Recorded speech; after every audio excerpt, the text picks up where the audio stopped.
how do we make Padmavat? Oh, I don't know. Let's do the exact same thing with Russell Crowe. Like, that's not the fucking answer. That's not the right question. Namaste. Apka swagat hai. Welcome to Reactor File. I'm Harnoor and he is Carl. Today we're going to be reacting to the Aamir Khan's dialogue, I guess you could say, on why India cannot make a film like Inception. I actually saw this, I don't know, like 2 months ago or whatever, when we were watching all that PK stuff. And this actually, as it turns out, was the thing that I was talking about earlier when it was revealed to me how articulate Aamir Khan actually is. I love this. I can't wait to have a discussion about this. So I don't know if I guess you haven't seen this yet. Yeah, I've seen it. Oh, you have? Yeah. Oh. Well, we're gonna watch it again, and then Yes. we're gonna talk about it. Yeah, can we introduce again? It's not a dialogue though, but It is a dialogue. it is a It's an dialogue. interview. Okay, so let's get started. Dialogue is a conversation between two people. Oh, I see. I didn't know that. Yeah, I mean, I cannot correct you on English. I forgot that. Sorry, it's my fault. Okay. Okay, so let's get started.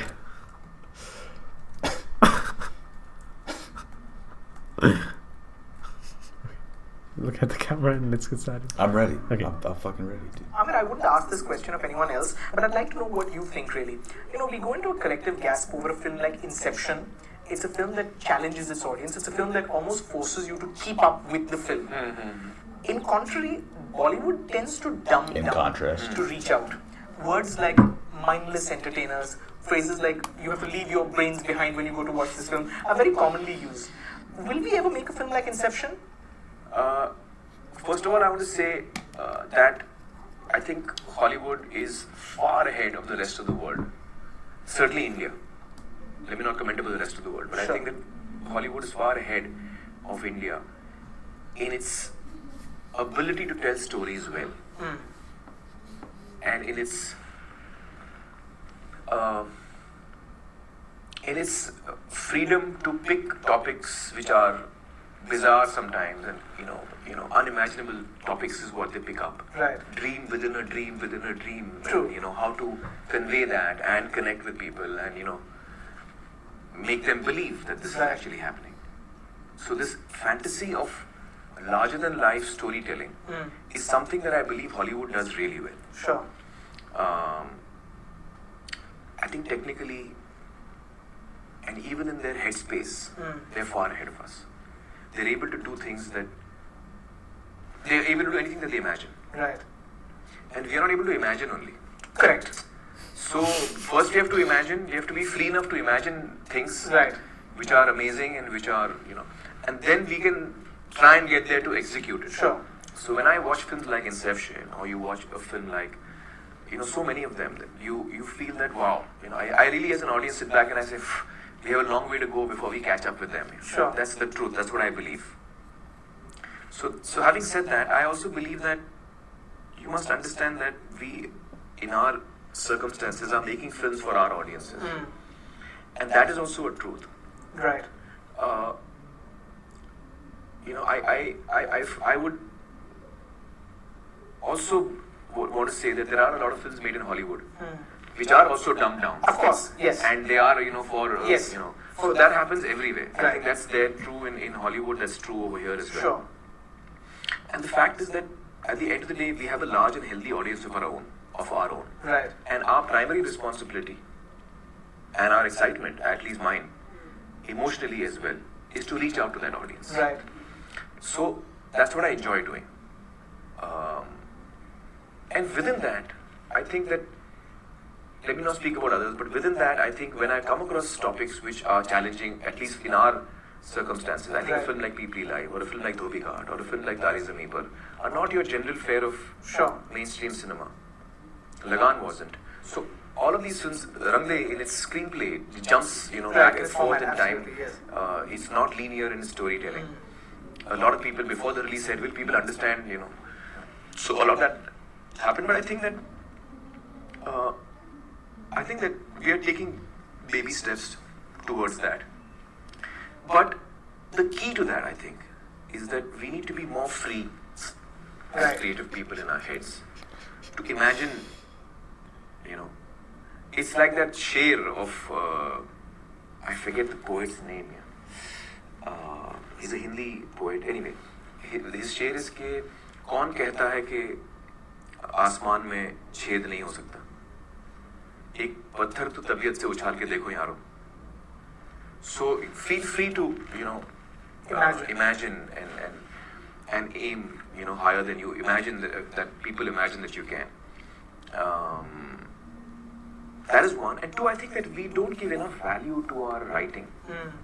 We don't give enough value to our writers. Sure. And I think that's a big thing that we need to look at as a film industry. We need to give much more value in every way. Okay. Emotionally, creatively, and economically. Sure. We need to give much more value to our writers and to the craft of writing Okay. for us to really have great scripts being written. And I believe that. Okay. Correct. I want to actually get your thoughts on this. As an Indian person, what is the first thing that comes into your mind hearing Aamir Khan? So, like, Talk I about definitely this. agree to his opinion because, I mean, we have a lot of romantic movies in Bollywood. So I've noticed.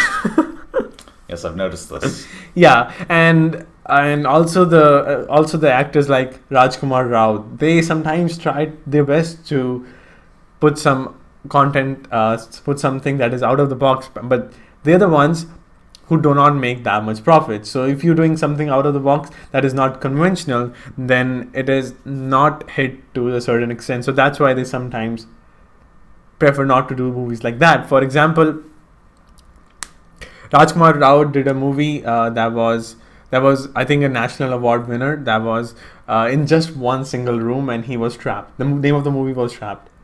And, Really? Yeah, and it did not earn that much profit as compared to movie like Tigers in the Hair from Salman Khan. You have seen the trailer. I remember that.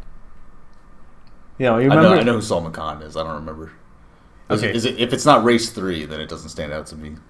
Oh no, Salman Khan. Yeah, Race Not- 3. Yeah, Race 3. Right. Yeah, he was in Race 3, right? Yeah. So like, I mean, it's like it has become like very conventional to do movies that involve action, romance, some item songs. So Yes. More item songs, please. so like that's why I agree to his point. And so like it's not just that writers need to think big, it's just that we have to accept when they bring something out of the box in theaters. So if those type of movies will start getting more attention, then we will pay more attention to those writers as well. So that's why I definitely agree. Well, you know what's actually, although he's extremely articulate, you know what I mean, and I appreciate the depth of the thought, Yeah. because there's obviously a desire on his part to like really understand the question and to answer it in as fair a way as possible. But I think that actually, if anything, he's being too unfair to Indians in general. Yeah, I know. And I know people are going to be surprised by me saying this. Because, like, maybe it's just because of my perspective, like, as an American. Like, every week this year, I have tried to, like, go to the movies, but it's just, like, the dregs of Hollywood and just like the amount of shit that's out there right now that's just completely unwatchable is just, it's overwhelming. Like it's overwhelming how dumbed down Hollywood has become. And I think that like it's easy to look at Inception and be like, oh, look at this very imaginative movie about like dreams within dreams and blah blah blah. But in the end, it's like Inception's really just an action film. It's like I understand where the appeal is because it's the imagery is deeply imaginative and to some extent the exploration of Leonardo DiCaprio's character is also very imaginative. I thought it was a good movie. Yeah. But like I'm not going to put it up there as like one of the greatest films in terms of its thought. You know what I mean? Like that's the part of it that I find a little bit hard to swallow. I think that actually both Bollywood and Hollywood and Tollywood and all the rest, I think we all have the same problem, which is that like it's hard to get money for imaginative movies because the general audience is like not interested in consuming that kind of content. So like all the movies that I love and I cherish that have come out in the past 10 years with like maybe one or two exceptions have been failures at the box office. Oh. Like, for example, Annihilation, which I loved, which came out since we've actually been doing this. Wow. Since we've been doing this show. But failed horribly at the box office. There was It Follows, which is kind of like an indie horror film. I wouldn't say it failed at the box office because it never made it to the theaters, as far as I know. But it's just like I thought the point that he made about listening to writers and trying to adapt books to the silver screen, if you will. I thought that was actually the best advice that he gave, because that I have to assume that there are like plenty of brilliant writers in India. I don't know, because I haven't looked recently, but people who are really out there thinking outside of the box and trying to put something out there creatively that elevates the thought process of humanity. You know what I mean? It's like, but I disagree in terms of like maybe it's true that Hollywood does that better than Bollywood, but like Hollywood's still doing a shitty job. You're not gonna have fucking 4 Avengers movies and like Star Wars episode 15, you know what I mean? If like everything that comes out of Hollywood that's big budget is interesting or unique creatively, that shit is not gonna exist. And that shit is everywhere all the time right now. Everything is a sequel. Everything is fucking over the top CGI, and it's just very straightforward in terms of its plot. It's completely unimaginative. So, you know what? Like, it might be worse in Bollywood, but it is certainly not a problem that is. This is the part of it I thought could have been emphasized more. Granted, this was 10 years ago. Movies were better in America 10 years ago. So, maybe it's a product of the times that I live in, but. Yeah. No, I think that we should all be doing more as an international community. Not just Bollywood. It's not just Bollywood. We should all be doing more as an international community to lift ourselves up. But I really think the problem is the consumers. You know what I mean? Because if there's nobody there to, like, if it's just me and one other asshole in the theater, and like those are the only people that think it's great, it doesn't matter if our opinion is better than everybody else's. Like, that's just not going to make any money, and that's really. Unfortunately, that's kind of what it's all about in the end. Yeah, so absolutely true. My diagnosis is bad. My diagnosis is that there's no solution to this problem. But I will say, I know I've been talking a lot. I've been drowning you out. But I do want to say one other thing, which is the first thing that I noticed when I saw this the first time, which is that I think that the question is fundamentally wrong. The question of how can we make Inception? I feel like just by asking that question, you have already revealed why you will fail to do what it is in your mind you think you're trying to do, which is to emulate the success of another film. Like, oh, I wish I could do something that was that visually interesting or that imaginative. You know what I mean? Like, really what the question should be in my mind is like, where did we go wrong as a society that we are not encouraging? Like, look, every culture has creative types. You know what I mean? Like, where did we go wrong as a society that we are not encouraging people who are probably coming up with things that are more imaginative than Inception? It's not that hard. Yes. and where are those people that we can find them, and how do we put money into inspiring people to appreciate this kind of art? Correct. That is not how do we make Inception. That's the fucking wrong question. How do that question, or that type of question, is exactly why you have so many clones in the movie industry. It's like, oh, how do we make Padmavat? Oh, I don't know. Let's do the exact same thing with Russell Crowe. Like, that's not the fucking answer. That's not the right question. That's not the right question to be asking. Yeah, I mean, like, those type of movies like Padmavat are lacking in Hollywood as well. So Hollywood directors can ask the same question to Bollywood as well, right? Yeah, exactly. Yep. Yeah, so I definitely agree. And the sequel thing is going on in Bollywood as well. Just like you said, Star Wars 15 and Fast and Furious 9, 10. So similarly, Race 3. Race 4 is coming as well. So really? Like, yeah. Who's paying for this? Race 4. That's Salman Khan's own production house. He just loves his own movies. He just loves looking at himself topless so much that he will fucking independently produce a sequel to his own movie that failed. Yep.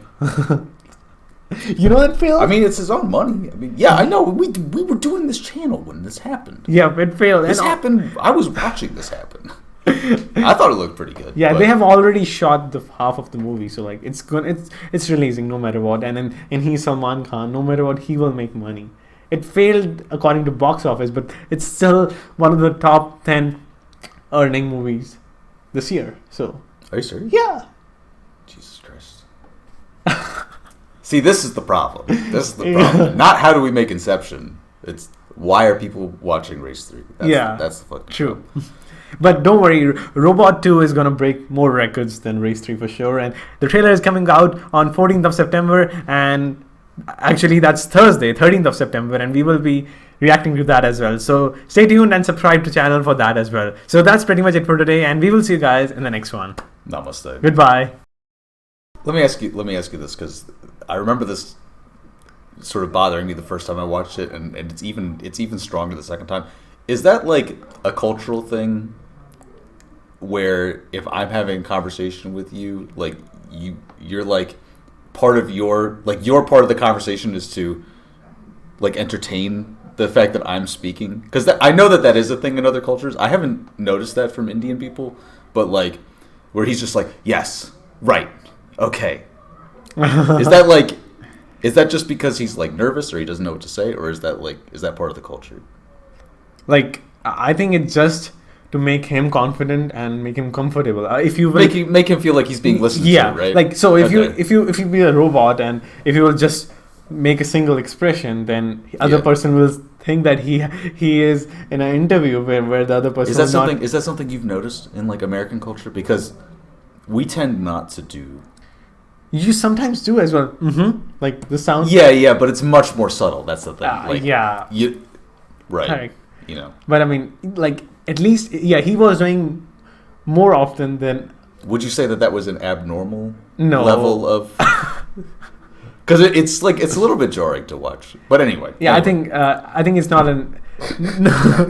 It's a little bit jarring. It's not to an watch. Indian culture. It's just that he had this habit and he wanted to make him. Because I know that like in Japanese and other East Asian cultures, it's like it's considered proper to like almost to the point of interruption to like acknowledge what other people are saying. Like, yeah, I totally agree.